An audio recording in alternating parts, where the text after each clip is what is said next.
નમસ્કાર. આજે આમ આદમી પાર્ટીના શ્રી વિનય ચૌહાણ જોડે ચર્ચા થઈ. ચર્ચામાં વિનયજીએ જણાવ્યું હતું કે મહારાષ્ટ્રમાં ભાજપ સરકાર દ્વારા લાડલી બહેલા અને લાડલા ભૈયા યોજના લાગુ કરવામાં આવી રહી છે.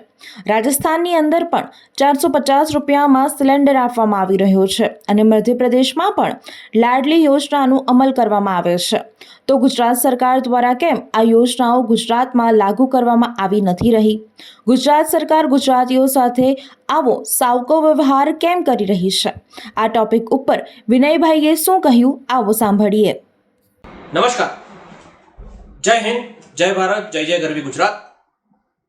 હું વિનય ચૌહાણ, માજી સૈનિક વિંગ પ્રમુખ, આમ આદમી પાર્ટી ગુજરાત પ્રદેશ.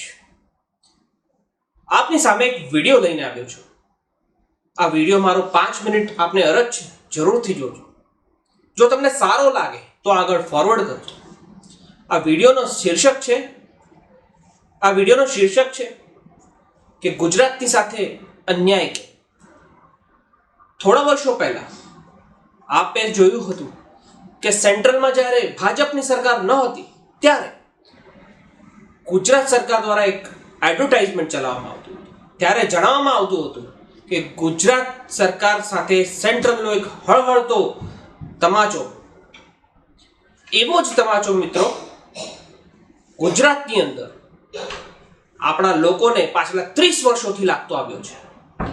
કારણ કે પાછલા 10 વર્ષથી સેન્ટ્રલની અંદર ગવર્મેન્ટ જે છે એ ભાજપ સરકારની જ છે અને પાછલા 30 વર્ષથી ભાજપ સરકાર આ રાજ્યમાં રાજ કરે છે, એક ધારું શાસન કરે છે. મિત્રો, આજનો વિડીયો આપ સમક્ષ કેમ હાજર થયો છું એનું કારણ છે કે મહારાષ્ટ્રમાં યુવાનો માટે ભાજપ સરકાર લઈને આવી છે એક યોજના. એ યોજનાનું નામ છે લાડલા ભૈયા યોજના, લાડલા ભાઈ યોજના. અને સાથે સાથે મહિલા માટે એક યોજના લઈને આવ્યા છે, લાડલી બહેના યોજના. આ એ જ યોજના છે મિત્રો, જેણે મધ્યપ્રદેશની અંદર ભાજપને સરકાર પડતી બચાવી હતી. 1500 રૂપિયાથી 2000 રૂપિયા દર મહિને ત્યાં બહેનોને ખાતાની અંદર એમના અકાઉન્ટમાં નાખવામાં આવે છે. અને હવે મહારાષ્ટ્રની અંદર પણ આ લોકોને જ્યારે લોકસભાની અંદર જેવું રિઝલ્ટ મળ્યું મિત્રો, એ રિઝલ્ટના કારણે આ લોકોએ 1500 રૂપિયા બહેનોના ખાતામાં અને જે બેરોજગાર યુવાન છે, જે 12મું ધોરણ ભણેલા છે, એમને 6500 રૂપિયા અને જે ગ્રેજ્યુએટ છે મિત્રો, એ 10,000 સુધી એમના ખાતામાં નાખવામાં આવશે.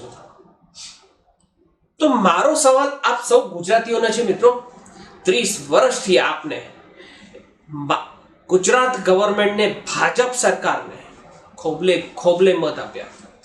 ક્યારેય એમને ગઠજોડ કરીને સરકાર બનાવવાની જરૂર ન પડી, એવી મજબૂત સરકાર આપી મિત્રો. અને આ વખતે મિત્રો આપે તો એટલું એમની ઉપર ઉપકાર કર્યો કે 156 સીટો એમને એક ઓછી પડી, એના પછી પણ 6 સીટો બીજી એમને મળી. આમ કુલ 162 સીટો ગુજરાત રાજ્યની અંદર એમને મળી છે. પરંતુ મિત્રો એક વાત ધ્યાન રાખવા જેવી છે, જે મહારાષ્ટ્રની જે બહેનો છે, એ લાડલી બહેનો છે સેન્ટ્રલ માટે, મોદી સાહેબ માટે અને ભાજપ સરકાર માટે, એવી જ ગુજરાતની બહેનો એમની માટે લાડલી નથી. કારણ કે એમને ક્યારેય આ વસ્તુ કરી નથી. બીજી વસ્તુ, રાજસ્થાનની અંદર 500 રૂપિયાથી 450 રૂપિયાના ગેસનો સિલિન્ડર આપવામાં આવે છે મિત્રો. ગુજરાતની અંદર આ જ સિલિન્ડર 900 રૂપિયામાં મળે છે મિત્રો. કેમ આ અન્યાય? ગુજરાતની જનતાએ શું ખોટું કર્યું તમારી સાથે?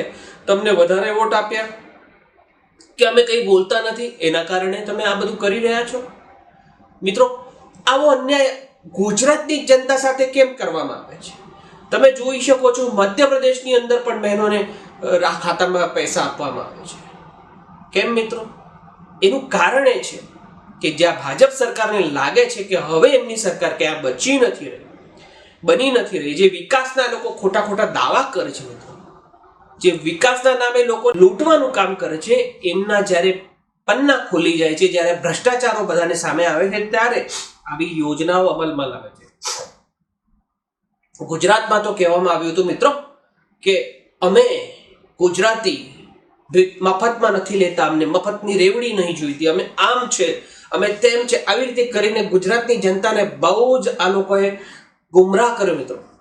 એટલો ગુમરાહ કર્યો કે લોકોને એવું કહેવામાં એવું થઈ ગયું કે જ્યાં આ જે સરકારી સ્કીમોનો લાભ લેવો એ કોઈ પાપ છે. અને હવે મહારાષ્ટ્રની અંદર લાખો મહિલાઓએ રજીસ્ટ્રેશન કરી નાખ્યું છે. એનું લાખો ભાઈઓએ રજીસ્ટ્રેશન કરી નાખ્યું છે મિત્રો, અને આ લોકો એને આપવા જવાના છે. કેમ? કારણ કે મહારાષ્ટ્રની અંદર થોડા દિવસમાં ચૂંટણી છે. આપ સૌને મારી એક નમ્ર વિનંતી છે મિત્રો કે આપ સૌ એકવાર સરકારથી આ સવાલ કેમ નથી કરતા કે ગુજરાતની જે બહેનો છે, ગુજરાતના જે ભાઈઓ છે, શું એમના લાડલા અને લાડકા નથી? શું અમે તમારા પારકા છે? ગુજરાતથી અને અમે વડોદરાથી છે, અમે તમને પીએમ બનાવીને ત્યાં મોકલ્યા હતા. શું અમે ભૂલ કરી હતી? તો મિત્રો હવે મને આનાથી વધારે તમને કંઈ કહેવું નથી. આ વિડીયો બહુ લાંબો નથી કરવો. મને ફક્ત એક સવાલ બે ચાર કરવા હતા. જ્યારે અરવિંદ કેજરીવાલ ગુજરાતની અંદર 2022ની અંદર પોતાની ગેરંટી આપતા હતા, જેમાં 200 યુનિટ વીજળી ફ્રી હતી, જે બહુ જ સામાન્ય નાગરિક 200 યુનિટ વીજળી વાપરે છે એમના માટે એ ફ્રી રહેતી. દર બહેનોને 1000 રૂપિયા અકાઉન્ટમાં નાખવાની વાત કરતા હતા, અને એ સિવાય એજ્યુકેશન અને હેલ્થ સિસ્ટમ ફ્રી કરવાની વાત કરતા હતા. ત્યારે આ જ ભાજપિયાઓ અને આ જ એમના ભક્તો અમને કહેતા હતા કે આ રેવડો છે, રેવડી છે, તો આ લો હવે ભાજપ રેવડો વેચી રહી છે, આનો બહિષ્કાર કરો તમે, અથવા તો માંગો સરકાર ભાજપની છે, અથવા તો ત્યાં ના આપશો, અથવા તો અહીં પણ આપો. આ સવાલ જરૂર કરો તમે ભાજપના નેતાઓથી, ભાજપના સીએમથી, ગુજરાતના સીએમથી અને મોદી સરકારથી. જય હિન્દ, જય ભારત, જય જય ગરવી ગુજરાત. વડોદરાના સમાચાર જુઓ તથા આપણી ચેનલને સબસ્ક્રાઇબ કરો અથવા સંપર્ક કરો.